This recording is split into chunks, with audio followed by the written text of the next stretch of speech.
secretarios generales que están presentes, al señor ministro del Interior, a la señora ministra del Comercio y a todos los que están asistentes a esta audiencia. Yo sí quiero reconocer lo que ha manifestado el señor ministro en el sentido de que se ha permitido dar un debate muy amplio y muy democrático al interior del Congreso hacia esta reforma del artículo 221 de la Constitución Política.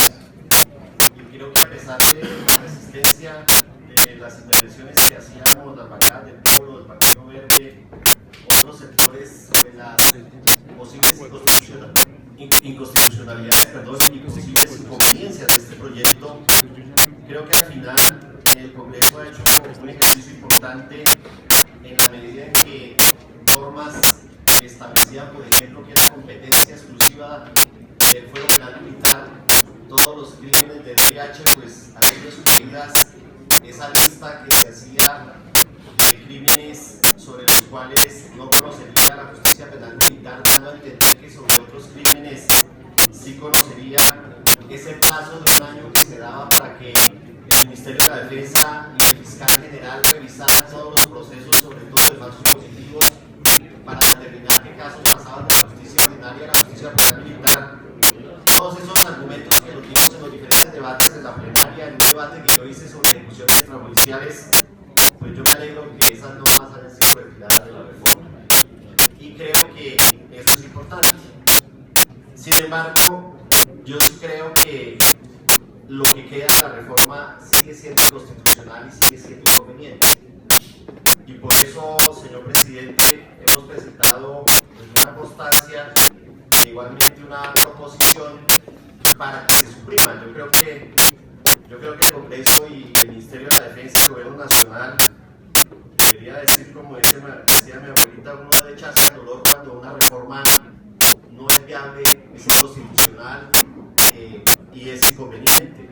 Y no tratar de seguir defendiendo unos párrafos que igualmente, muy seguramente, se van a caer en la Corte Constitucional. Es decir, aparentemente se ha dicho que la reforma mejoró sustancialmente, lo cual es cierto. Sin embargo, consideramos que esa intención de ampliar el fuero penal militar a través de este acto legislativo se mantiene con las normas que quedan vigentes. Por un lado, nosotros no entendemos por qué razón tenemos que elevar a rango constitucional que en la investigación y juzgamiento de conductas cometidas por miembros de la fuerza pública se tenga que aplicar las normas y principios de derecho internacional humanitario. Es decir, nosotros no creemos que el derecho internacional humanitario sea un mecanismo para generar investigación o para hacer interpretación jurídica.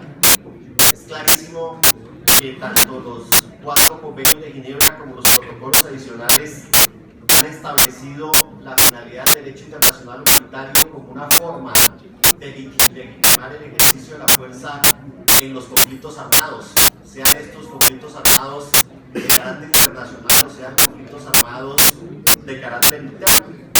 Y obviamente esas normas de DH imponen a los que participan en un conflicto armado, insisto, de carácter internacional o nacional, unas reglas prohibitivas con la finalidad de proteger a los civiles, de proteger los bienes civiles, pero también de proteger a las partes, como usted lo sabe, señor ministro de Defensa, cuando la contraparte está enferma, está herida, está fuera de combate, y eso es lo que regula el derecho internacional humanitario. Entonces no entendemos cómo un Congreso tan sabio como el que tenemos en Colombia va a colocar que los procesos penales se tengan que interpretar a partir del derecho internacional humanitario. Nos parece que eso tiene otra pretensión, y la pretensión que tiene hay que leerla a la luz del proyecto de ley 129, que es la que establece 2 hechos muy graves. En el proyecto 129 se ha acuñado por parte del Ministerio de la Defensa, por parte de algunos miembros de la fuerza pública, de algunos abogados, asesores, defensores, una tesis perversa, es creer que la aplicación del derecho internacional humanitario le da una ventaja militar a las partes o que autoriza cometer crímenes. Y por eso en el proyecto de ley 129-2014, que todavía está figura del blanco legítimo y la figura del daño colateral. Es decir que, desde mi punto de vista, insistir en dejar en ese párrafo el tema del VIH como una aplicación para la investigación y juzgamiento de militares no pretende otra cosa que legitimar ese proyecto de ley 129 que, insisto, establece el blanco legítimo y el daño colateral para tratar de dar licencia casi que para matar civiles en las operaciones militares. Y eso me parece que no debería ser consentido por el Congreso, no debería ser consentido por el Gobierno Nacional, porque consideramos que es riesgoso en un escenario donde lamentablemente miembros de la fuerza pública han incurrido en graves violaciones de derechos humanos.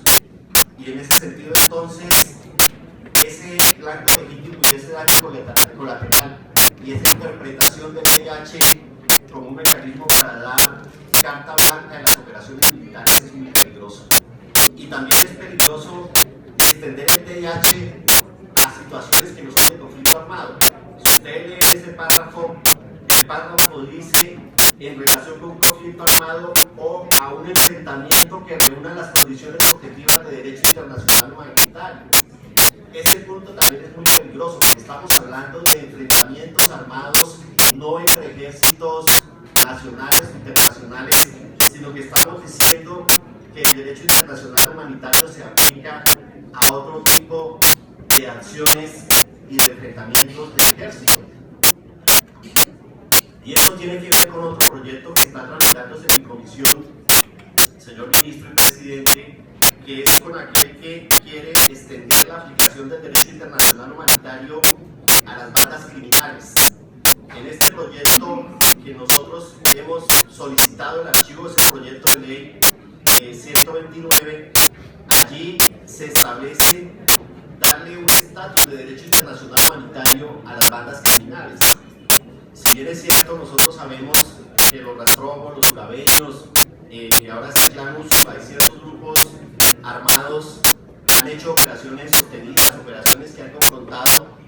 Pues nosotros en la Comisión Segunda tenemos conceptos del propio general Palomino, de las Naciones Unidas, bueno, de otros expertos, y tenemos los discursos del propio presidente de la República, señor Juan Manuel Santos, quien ha dicho que las bandas criminales son grupos armados ilegales que se deben combatir con las facultades ordinarias que establece la Constitución y la ley en cabeza de la Policía Nacional y en las acciones conjuntas que realizan tanto el Ministerio de la Defensa como la Policía Nacional con una política integral de combate a las BALGRIN que ha anunciado el propio fiscal general y que ha anunciado también el presidente de la República. Entonces, si todos han dicho que las bandas criminales no son sujetos de derecho internacional humanitario y que no podemos darles ese estatus a estas bandas, yo pregunto por qué, señor ministro del Interior, por qué, señor ministro de la Defensa, insistimos a que esos enfrentamientos que no reúnan las condiciones objetivas de derecho internacional humanitario les demos la connotación de conflicto armado y de aplicación de VIH. Eso es muy grave, porque no veo que otros enfrentamientos diferentes a las operaciones militares contra las guerrillas en Colombia, hablando de un conflicto armado interno, son aquellas que pueden generar aplicación del derecho internacional humanitario. Yo no creo que sea aplicar el VIH a los asaltantes de bancos o a un grupo que confronte eventualmente militarmente a la policía o el ejército. En ese sentido, entonces, consideramos que ahí se mantiene la idea subyacente de que el VIH excluye la aplicación del derecho internacional de los derechos humanos en estos casos. Y nosotros creemos que a este tipo de enfrentamientos o a otro tipo de operaciones que haga el ejército o la policía, lo que se debe aplicar es el sistema del derecho internacional de los derechos humanos y no el sistema del VIH. Les digo también, honorables representantes, con mucho respeto a la Comisión, a los señores ministros, si ya eliminamos, pregunto yo, si ya eliminamos la norma que establecía que era de competencia exclusiva de la justicia penal militar el conocimiento de delitos de VIH, ¿por qué seguimos insistiendo que los fiscales y jueces de la justicia penal militar y justicia ordinaria deban tener formación en derecho internacional humanitario? Es decir, a mí me parece o que la norma es inocua o que tiene una trampa. Que que la trampa se va a dar por vía de la regulación. Entonces, si la norma es inocua, no debemos aprobarla. Y si la norma tiene una trampa para facilitar que violaciones de derechos humanos pasen de la justicia ordinaria a la justicia penal militar, tampoco debemos aprobarla. En ninguno de los dos eventos deberíamos aplicar esto, ya que los jueces penales militares no deberían conocer de las infracciones al VIH, porque fue eso lo que se hundió, y es eso lo que ha dicho la Corte Constitucional en innumerables sentencias, de que los delitos de derecho internacional humanitario no son de competencia de la justicia penal militar. Entonces, ¿por qué insistimos en mantener la formación hacia fiscales, hacia jueces? ¿Y por qué fiscales? ¿Qué tienen que ver los fiscales en el tema ya de los fallos o de las sentencias por el tema? Es decir, nosotros creemos entonces que esta reforma no debería prosperar. Yo llamo al título. El título del proyecto dice Acto Legislativo 022, por el cual se amplía el fuero penal militar para brindar seguridad jurídica y demás a los miembros de las fuerzas militares. Entonces yo insisto en que estas preocupaciones siguen vigentes, y yo sí haría un llamado muy especial al Gobierno Nacional, al señor Ministro de la Defensa, a que si ya se quitó los párrafos más complejos, los párrafos que traían más cuestionamientos, ¿para qué seguimos manteniendo este párrafo que establece esa línea de investigación de VIH? ¿Y por qué no de entrada decimos este proyecto es suyo? Y hacemos el ejercicio, porque no queremos que quede la impresión en los miembros de la fuerza pública de que el VIH les está dando ventajas militares en sus operaciones.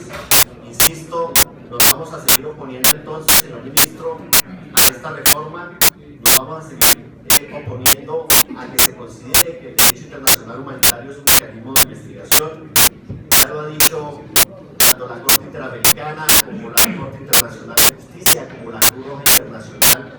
El derecho internacional de los derechos humanos y el VIH son un solo cuerpo normativo, y que por lo tanto es absurdo tratar de quitarle la connotación de derechos humanos a ciertas acciones militares que puedan traducirse en ataques a civiles o a bienes civiles.